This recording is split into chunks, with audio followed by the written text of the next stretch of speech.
Nightbeat.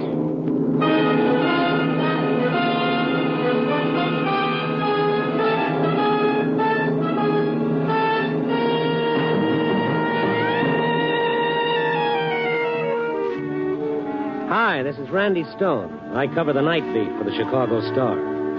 Stories start in many different ways.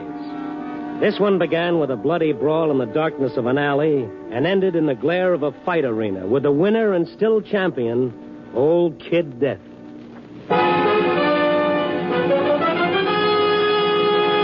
Nightbeat, starring Frank Lovejoy as Randy Stone.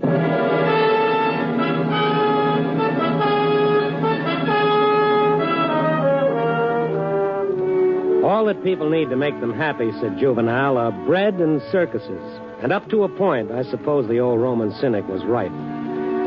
The promoter of the Metropolitan Arena probably never heard of Juvenile, but he would have agreed with him 100%.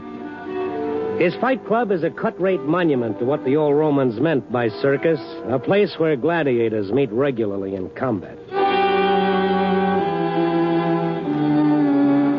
Its marquee flashed in the gathering twilight as I cruised past and crossed Madison and went up Clark, taking my time, for the night was young and the waking nightlife of the jukebox taverns might offer an incident for a story. But there was no inspiration there, so I kept going, cut through a cheap rooming house section and headed for the office. I stopped for a red light, and that's when it happened. A burst of footsteps pounded up from behind, and a man, his shirt blood-spattered, his head bleeding, jerked open the door and filed in beside me. Get going. They're after me. Hurry, please. Who's after you? They got guns. Step on it. I ran the light, noting several figures in my rearview mirror as they stopped running and turned toward a car at the curb. I made several turns as my passenger kept looking back. And finally, satisfied that we'd lost them, he leaned back, took out a handkerchief, and wiped the blood from his face. Lost him. He was a stocky, heavy-shouldered guy, rather good-looking in a rugged sort of way. The ridges over his eyes were thick with old scar tissue, and there was a dent in his nose. The ear facing me seemed in good enough condition, but the mark of his profession was on him unmistakably. Oh, thanks, pal. Thanks an awful lot. Dirty rat. There was more than just one of them. I counted 3. There were 5. I took care of the other 2. The rat I mean is the one who hired him to do the job. Who? Marty Bannon. Bannon? Yeah. Someone else must have tipped him off where I was staying. This the same Marty Bannon who was up before the grand jury last month in that gambling investigation? You must read the papers. Oh, more than that. I covered the story. A reporter? I'm Randy Stone, the Chicago Star. I'm Gunnar Evans. Yeah, I know. I saw your name on the marquee at the Metropolitan. You're fighting Pete Madigan tonight. That's right. You've seen me fight before, huh? Oh, yeah, but not lately. Not since you started your comeback. Last time I saw you was over 5 years ago when you nearly lifted the crown from the middleweight champ. See, which way you going? Well, right now we're heading to the hospital. What? Oh, look, you got to get to a doctor. Not Your head that. I'm okay. Now, you look it. It's just a scratch, I tell you. Don't let a little blood scare you. All right. Oh, there's a cop there by that street lamp. No, Tell keep him going. Please, I haven't got time. What's that? Look, Mr. Stone, I appreciate you helping me, but if I go to the cops now, they might hold me while they're investigating. I'll lose $2,000. Your purse tonight? More than just that. It's dough I put up to guarantee my appearance. Every dime I could scrape up. Look, I better get out. I'll drive you to the arena. So, thanks, but I'm going home first. Got to pick up my manager. I'll drive you there. I'm in no hurry. Thanks, I appreciate it. Keep straight ahead. I'll tell you when to turn. Good. What's Marty Bannon got against you? I'll tell you someday, maybe. Works for a gambling syndicate, doesn't he? Works for it. He is a syndicate. I wondered. Turn here, left. You, owe him money? The house right there on the corner. Okay.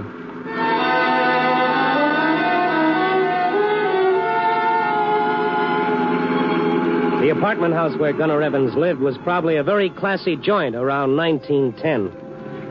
I wondered what had happened to those fat purses he'd collected when he was one of the 5 ranking middleweights in the world. What had happened that he'd had to return to the ring to be a living punching bag for youngsters like Pete Madigan. Well, thanks again. What's the matter? What's wrong?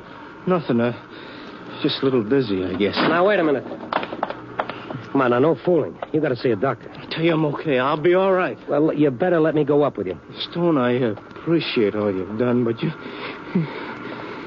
don't have to worry. Okay, but you can't fight tonight. Not with that gash in your head. Heck, I can't. Dan'll fix it up. You just keep your mouth shut. Dan? My manager, Dan Morgan. It's above the hairline. They'll never notice. You coming to the fight? You bet, and I'm going upstairs with you now, too. I'm telling you. And I'm telling you. Now, let's go. So we went up to his apartment together. He leaned against the doorbell like he was tired. When the door opened, he nearly fell in. Gunner! She was a little blonde with a baby face and eyes that were rhapsodies in blue. She shrunk back as he reached out to steady himself as though she didn't want him to touch her. And somehow the music in those big blue eyes vanished. What happened? Nothing much. Some hoods tried to jump me. I did all right. A friend of mine, Connie, Randy Stone, my wife. Come in. Connie, is that him? Hey, Gunner, I've been looking all over for you. What the Sam Hill happened? I told you to... What? Holy smoke, what happened to you? Don't get excited. I had a little trouble. Yes, in the large economy size. 5 thugs jumped him. What? Now, don't worry about it, will you? I'm all right. Just need to sit down. Randy Stone here helped me get out of it. Some of Bannon's hoods, I think, Dan. You asked me, you better call a doctor. Nobody's asking. Well, he's hurt. Will you shut up? I keep telling him I'm okay, and he keeps hollering for an ambulance. Lay off, will you, Stone? What makes you think Marty did it? Who else? He tried to proposition me into taking a dive, didn't he? He owns Madigan body and soul, don't he? He even told me he'd do something to me if I turn him down. Gunner. Well, why did you turn him down? For $500, I should take a dive? For 500 lousy fish? Gun. Well, why not? How far can you go? You think you're still a big shot, a headliner? Well, you're nothing but a has-been. Now, take it easy, Connie. Gunner I can told him to still take it. I told him. How long can he last? I'm sick of being broke all the time. We needed that extra 500. Why didn't he take it? Because I'm going to beat Madigan, that's why. Oh, you fool. What good is it? You'll never hit the top again. If you can't think of yourself, what about me? What about that kid of yours? Billy's your kid, too, now. Don't you forget. My kid? Oh, no. Don't wish him on me just because I'm married to you. Connie. I'm sick of playing nursemaid, do you understand? And I'm sick of living like this. Wouldn't be if you hadn't ruined me. What? You've stripped me of every cent I had, threw it away on parties, closed gambling, made me sell a little business I had to pay your lousy debts. Why, you cheap, punch-drunk bum. Now, stop that, Connie. I don't have to take that talk from him or you or anyone else. I'm through, do you understand? Through, as of now. She almost ran from the room, burst into an adjoining bedroom, and disappeared. Gunner Evans stared at the closed door for a moment and then sat down slowly by the table. His face was gray and tired as death itself. Old Dan Morgan shook his head sadly and gently pulled Gunner's head forward so he could have a better look at the cut on top. Billy asleep, Dan? Yeah, I put him to bed before you came in. I hope she doesn't wake. That don't look good, Gunner. He still got that cough? He's better. I lit the vapor lamp by his bed. He'll be all right in a day or two. You know how kids are, sick one day, up the next. Hand me that bag there, will you, Stone? Oh, sure. Here, thank you. Connie, Yeah? where you going with that suitcase? Connie! Well, that's the end, I guess. Oh, she'll be back, Gunner. You know how she is. Yeah, I know. Now, be still. I want to fix this. No. I want to take a look at Billy. Maybe he's uncovered. A young kid? 5. She's not his real mother, huh? No. Billy's ma died when he was 2. Gunner married Connie 6 months ago. Thought the boy needed a mother. Some mother. She hates the little fella. It's a shame. Well, Aggie and me, we never had any children ourselves, but if we ever had, I'd want him to be like Gunner's boy. What a kid. Smart. I don't get it. How can any woman, even a gold-digging little witch like Connie, not want him? Still sleeping, huh? Yeah. I'll have to see if I can get one of the neighbors to stay with him while we're gone. Sit down. I'll get my bag. What about it, Dan? Don't you think this is a job for a doctor? Will you keep out of this? Gunner, I was going to tell you, maybe you shouldn't fight tonight. Dan, for the love of Mike, don't you let me down, too. Every cent I got is tied up in that forfeit. $2,000. Well, I don't like the looks of it, but... Okay. You don't think you've lost too much blood? Nuts. Get to work. Time's running out. We got to be at the arena pretty soon. Yeah, very well. Hold still now. This stuff is going to sting. Go on. I only wish I knew who tipped Bannon off where I was staying. He stole a piece of cotton. There. Oh.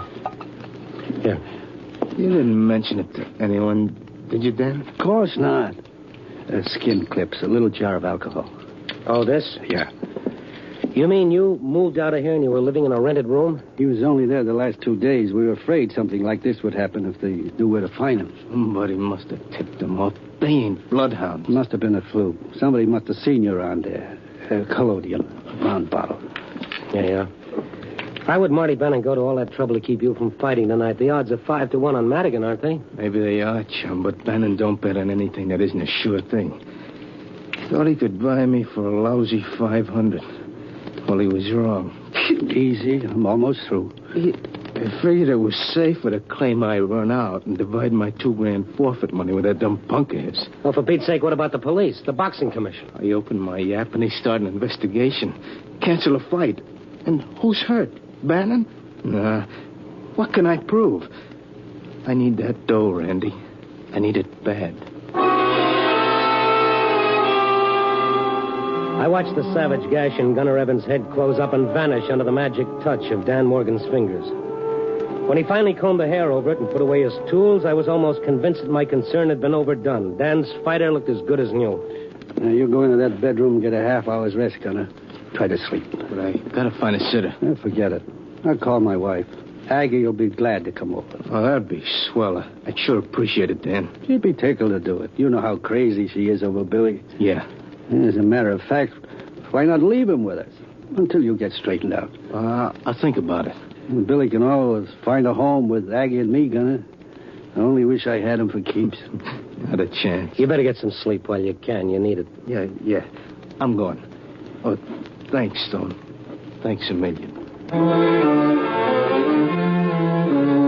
I went down into the street, got into my car. I lit a cigarette thinking of what was to come and hating it. Gunner didn't have a chance. The odds were all against him to start with. But now Marty Bannon and his thugs had guaranteed it. The more I thought about it, the sicker and angrier I got. I knew Marty's address from the last time the police had visited him.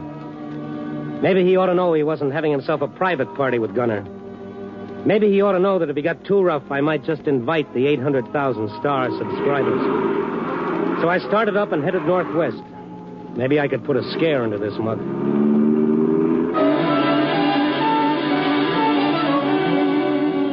Bannon lived in a single penthouse apartment in the medium high rent district. I pressed the doorbell, and after a moment, a small peephole opened. An eye gave me a fishy stare, and the door swung wide. Well? How are you, Marty? Remember me? Stone, Chicago Star. Oh, yeah, one of those poison pen artists. What do you want? A little talk. About what? About Gunner Evans. Come in. All right, spill it. What's in your mind? Who is it, doll baby? Shut up. Well, I like that. I only asked a simple... You. Gunner's wife stood in the foyer entrance. Like Bannon, she was in evening clothes, wearing a gown that showed everything but good taste. When I saw, I knew who had tipped Bannon off where Gunn had been hiding, and who had sent those goons on a murder trail. It was Connie herself.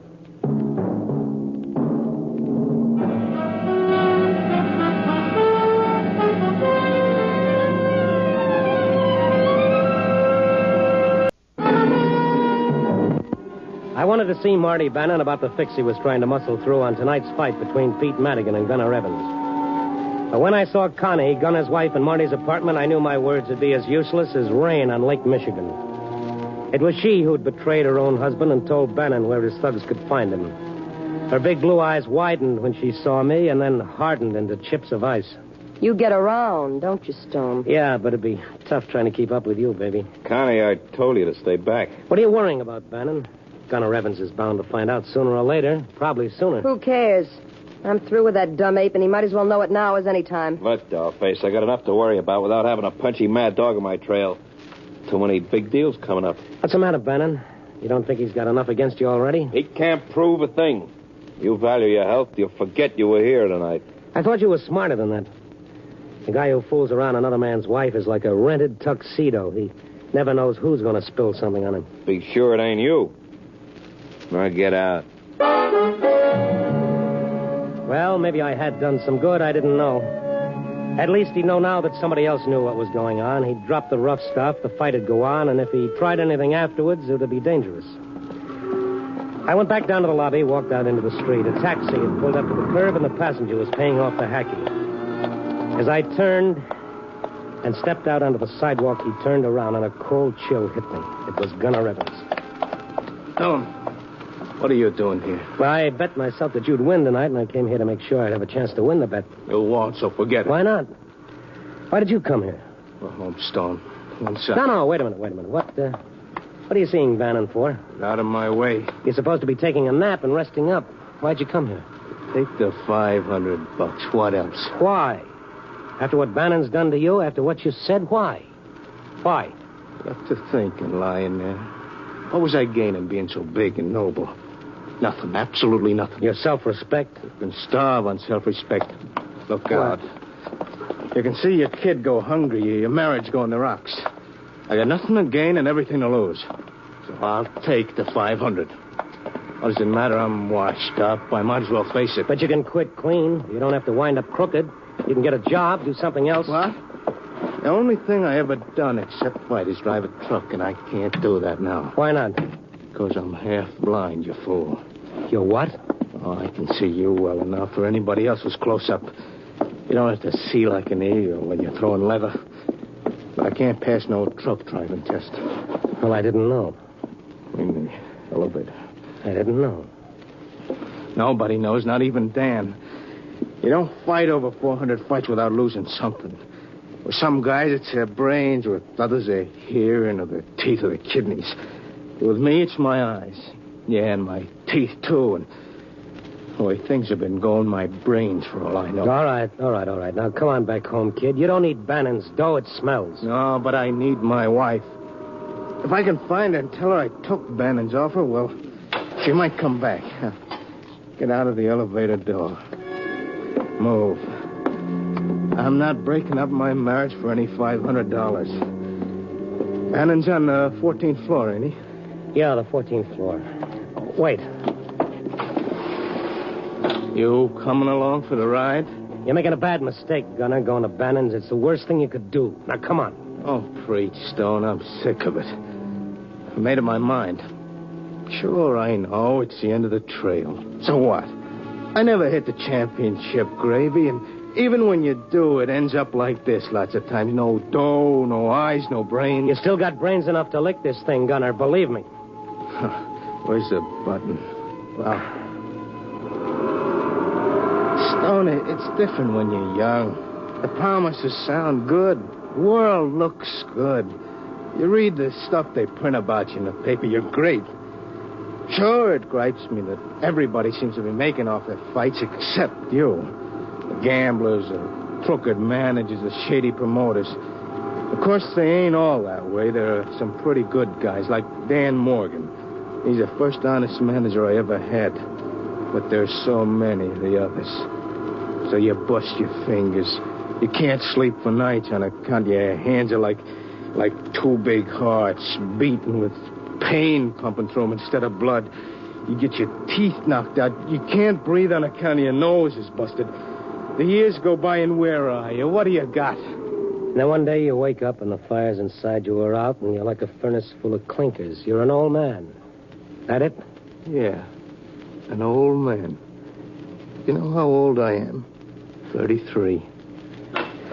Gunner, I wish you wouldn't. Let go of me. All right. If you must, you must. But before you ring that bell, there's something you should know about what you're going to find in there. Yeah? What? What is it? What are you trying to say?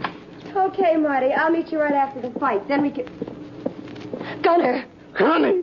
Marty, it's Gunner! Open up! Open up, Connie! Open up the Gunner, door! it's no good. She's not worth it. I'll kill a rat! Come on, get a grip on yourself. Gunner! Get away from me! Connie! I'll bring it down to help me! Gunner, for the love of Mike. Told you to let me go. Listen to me. You ass work! Whatever time had done to Gunner Evans' legs, it certainly hadn't affected his punch. I went out like a shattered light bulb. When I came to, I was sprawled on my back in front of Bannon's penthouse apartment. The door was still locked, but I could see through it like it wasn't there. The simple reason that the main part wasn't. The entire middle panel was smashed through. Only the frame remained. I got up slowly. My jaw hurt, and my brain was full of angry bees. I stepped through the broken door and looked around. I saw them. Connie and Marty lying at opposite sides of the living room. Their heads were twisted at curious angles, their necks purplish and swollen. And they were both quite dead. I found a telephone, I called the police, and sat there a while, trying to brush the fog away. My head throbbed as I tried to remember something I felt was important, but I couldn't quite recall. And then suddenly it came to me. The fight. The Metropolitan Arena. Evans versus Madigan. That's where he'd be. That's where I'd find the gunner. I stumbled to the elevator, went downstairs, found my car, and drove out to the arena.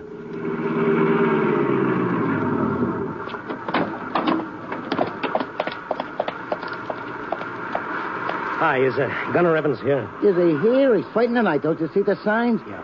You're just in time for the main go, mister. Ringside? I got one on the aisle, row 5. Here's my press card. Say, what's going on anyway, you know? Meaning what? I mean, him coming in just a little while before the semifinal was over. His manager and the promoter was tearing their hair. You say the main go's about to start? Well, for round 1 rang 30 seconds ago. You're covering the fight, better get on in.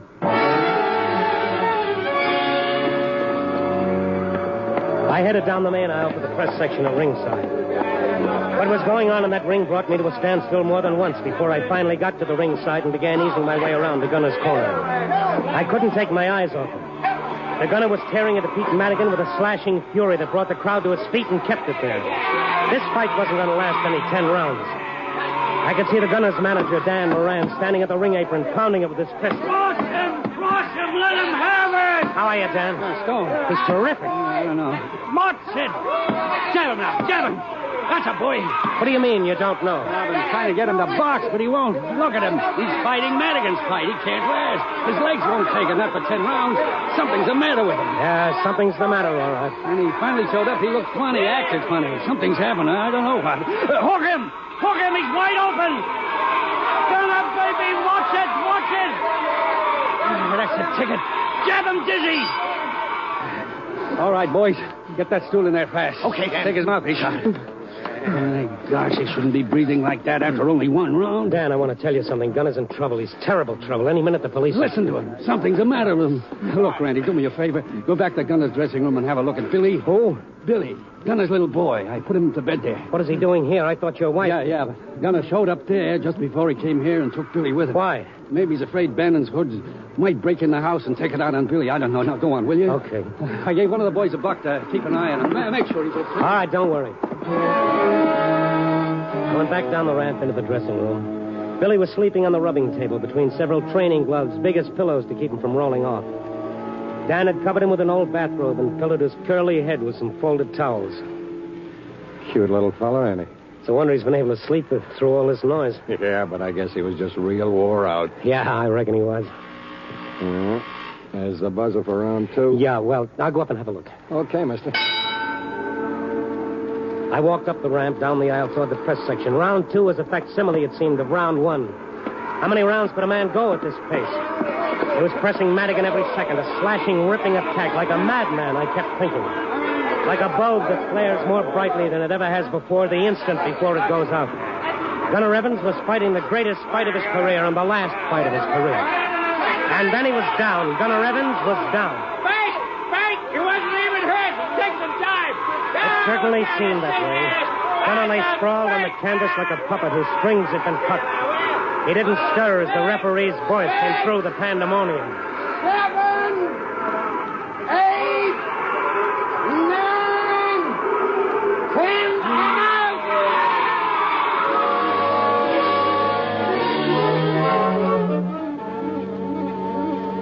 I walked down the aisle through a now hushed crowd. Nobody moved. When I finally got to the ringside, Dan and his 2 seconds were still working on Gunner. A scared, haunted look had begun to deepen the furrows of Dan's wrinkled face. Presently, the commission doctor climbed into the ring and knelt beside the fallen fighter. After a while, he looked up. pointing to the patched-up wound on Gunner's head. It had oozed some blood, but now it had stopped. This man was hurt before the fight. Yeah, he cut his head. I told him he shouldn't fight, but he insisted on going on. In heaven's name, why? He had a $2,000 forfeit posted. $2,000. How bad is it, Doc? His skull was fractured before he entered the ring.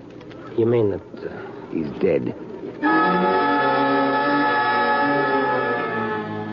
We went back to the dressing room, Dan and I.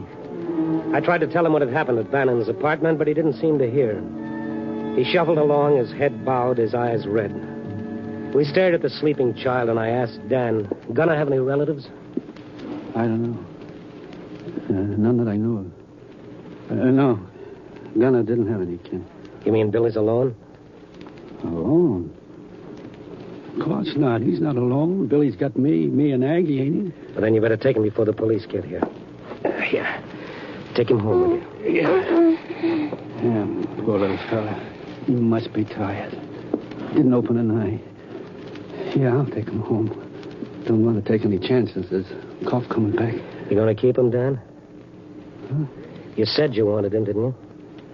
You mean? Gunner would have wanted you to have him. Billy. He's yours, Dan. For keeps. Your son.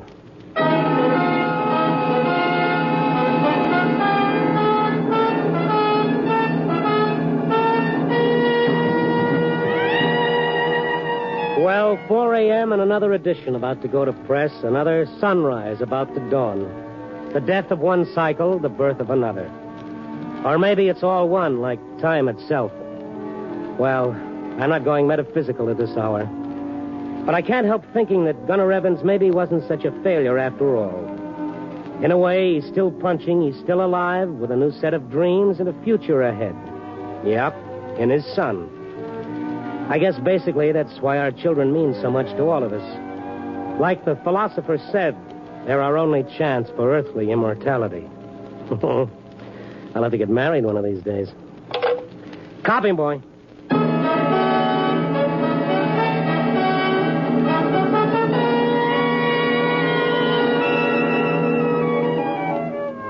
Nightbeat, starring Frank Lovejoy, is produced and directed by Warren Lewis and edited by Larry Marcus. Tonight's story was written by Irvin Ashkenazi with music by Frank Worth. The part of Gunner Evans was played by Don Diamond. Listen next week at this time and every week as Randy Stone searches through the city for the strange stories waiting for him in the darkness.